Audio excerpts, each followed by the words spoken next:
Thank you. We are going to move into officially item 6. Christy, did we have any speakers? Yes, Chair. Michael Bullock.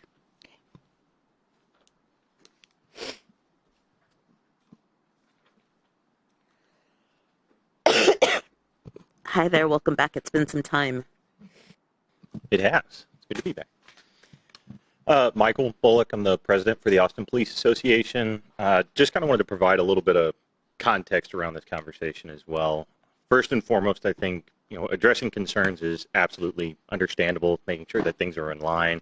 I've also been talking with the department and city officials, and there are indeed active conversations that have been going on to make sure that contract language accurately reflects what the resolution says, and it seems like that is an accomplishable task. So making sure that these guardrails are in place is understandable and laudable.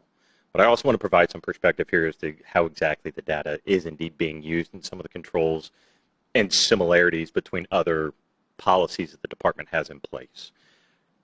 One example that I'll give you when it comes to we rely on officer training instead of automation on everything is take, for example, our marijuana policy. Right? Officers obviously go up, they can detect marijuana, they can observe a Class B misdemeanor, but the officer is trained. We have policies in place and control methods where that does not result in an arrest. So training is a common method that is used to try to ensure that officers are fulfilling the will of the department, the direction, and counsel ultimately a lot of the time. So again, these are things that are easily addressed, I believe, but also keep in mind that what this data really is doing in a lot of cases and the way that it's beneficial and where removing it would be a harm is victims. This is information that has been used to identify and apprehend murder suspects. It is information that has been used to identify and apprehend individuals who have hit somebody, killed them, and fled a scene. It's information that has been used in robberies, and it's information that's been used to locate endangered or exploited children. So the information is critical. So this is one of those instances where I would caution y'all not to advocate for the stoppage of a program altogether, but rather to ensure that the intent of the program and of council is actually followed through to the end. Removing this program would be one that is detrimental to the work that officers are doing, and in trying to ensure that adequate investigations are done, and to ensure that we're able to address property crime and a variety of other things that are going on here in the city. So also in line with, to a degree, the conversation that we've been having about recruiting, it does have an impact on officers when, yet again, another tool that is beneficial to them may potentially be removed, and which is where I would again caution y'all in having conversations about halting the program. Putting controls around it, I understand, but halting this program or removing it has an impact on officers' day-to-day lives and the tasks that they are being asked to do, as well as potential applicants when they're looking at coming to a city that is potentially removing tools that assist them in doing their job and in helping to keep the community safe.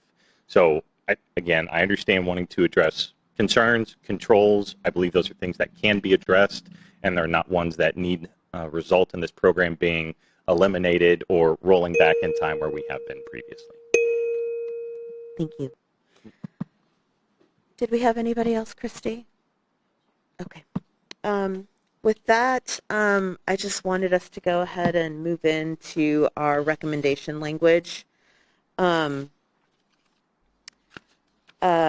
will say that we are not the only city that is dealing with potential cancellation of flock safety contracts. I will be sure to forward through Christy some additional articles that have surfaced since the audit came out, but I believe the city of Denver has already had council vote on halting their contract and finding a way out of it. And I believe there are other police departments that are following in suit. I agree with Michael Bullock. I understand that there is a decent amount that can be done to improve potentially the processes that APD has in place to maybe safeguard some data a little bit more. I have zero confidence that we can control our vendors, and that in this age where looking up license plate reader data is as easy as a Google search, I just can't dismiss the facility with which, and this can, and I'm not talking about APD, just the facility with which information can be accessed. I don't think that can be dismissed. And the number of scans that have been done, I'm gonna one of my amendments to our recommendation will be to revise the 75 million scans over um, the the audit period to 117 million scans that have been done of City of Austin license plates is staggering compared to the 100 or so, and not insignificant.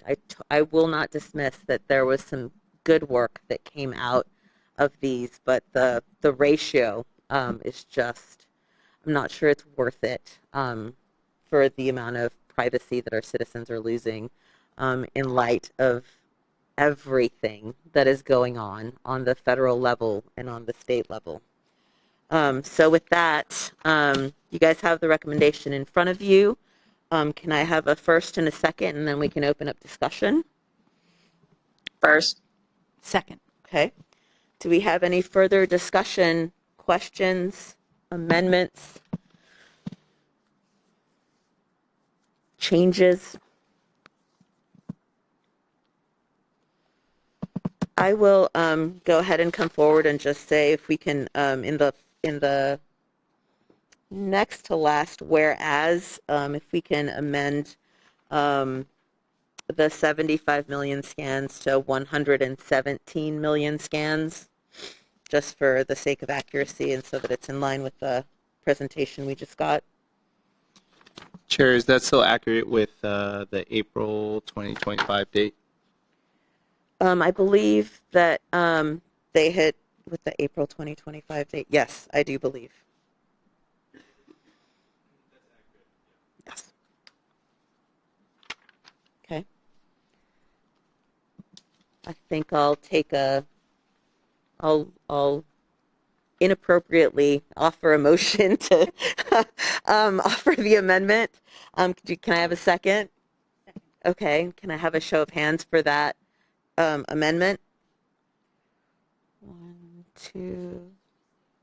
Oh, yeah. So the amendment would be to change the next to second, the second to last whereas to read APD estimated that they had performed over 75 million scans, changing that to 117 million scans. Can I get a show of hands in support of that change? 1, 2, 3, 4, 5, 6. I believe that's unanimous. Okay. And then do we have any other requests for additional language? Are we Comments? Yeah, I guess very similarly to you, Chair, I don't take Officer Bullock's remarks lightly. I think it is important that we take into account the safety of the public, as that is in the name of our commission. And one of the things that I find concern with is how data is shared in this moment.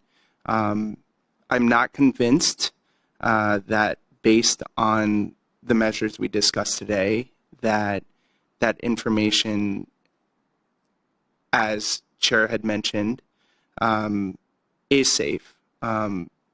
Because as our Chair had also mentioned, we can't control what our vendors do with our data. We can work to try to safeguard it. However, there's always that concern of our public's safety. And so I don't take your remarks lightly at all, because I think it is a great tool if used the right way, but it can also be a detrimental tool if it's used the wrong way. Thank you for that.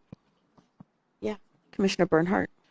I don't know. I think this is likely to come up in City Council's discussions, but I I just think it needs to be observed that we are not under normal circumstances right now in the United States.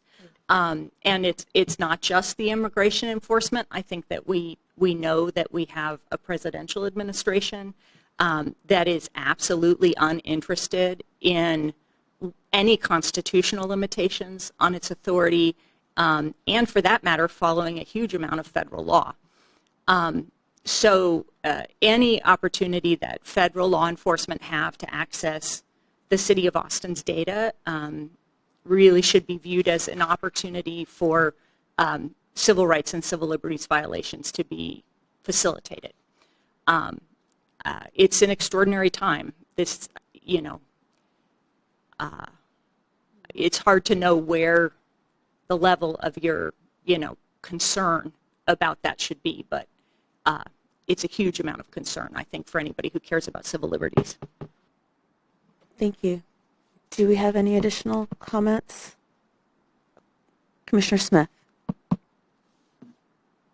Yes, I'm having, had some very specific questions, and then, being the first on the motion, I too want to acknowledge in doing so that I am not underscoring the potential usefulness of the tool if used correctly and with safeguards and protections. My vote today and my comments today, if you look back when y'all first came with this, I was already hesitant and reluctant and afraid just because of historical precedents with tools of this nature. And considering we signed something that perhaps allows those things to come into fruition and harm people, it really comes out of a space of protection for me and my community and for vulnerable populations.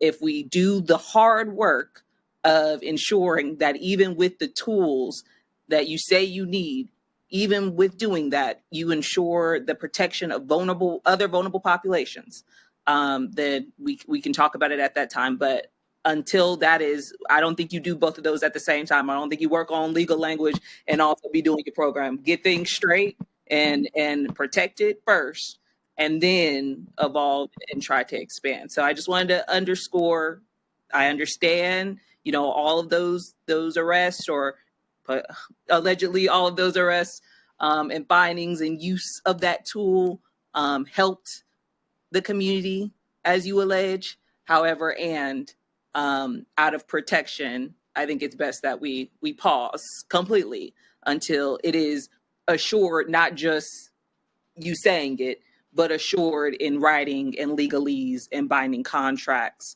before proceeding. Agreed. Thank you. Okay.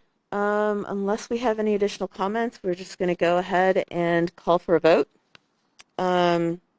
Show of hands, okay? Christy, if I can just see a show of hands in support of the recommendation. I believe we have 1, 2, 3, 4, 5, 6. Against? And abstain? Commissioner Duran abstaining. With that, the motion passes. Thank you, everyone. I look forward to the conversation. Oh, actually, Christy, can you just help make sure that the recommendation gets into the hand of council members ahead of work session tomorrow, or by work session tomorrow, if at all possible? I know it's got to post and all that, but just like if we can hurry it up, that would be great. I'll do my best, Okay. conforming with the posting times that our team has. Okay, awesome. Thank you. Okay, and with that, we are over 6 o'clock. We are definitely doing penance for our short meeting last month. Thank you, everyone. We will pick back up on our bylaw conversations next month, and I appreciate everyone's time and careful words today. Thank you. The meeting is adjourned.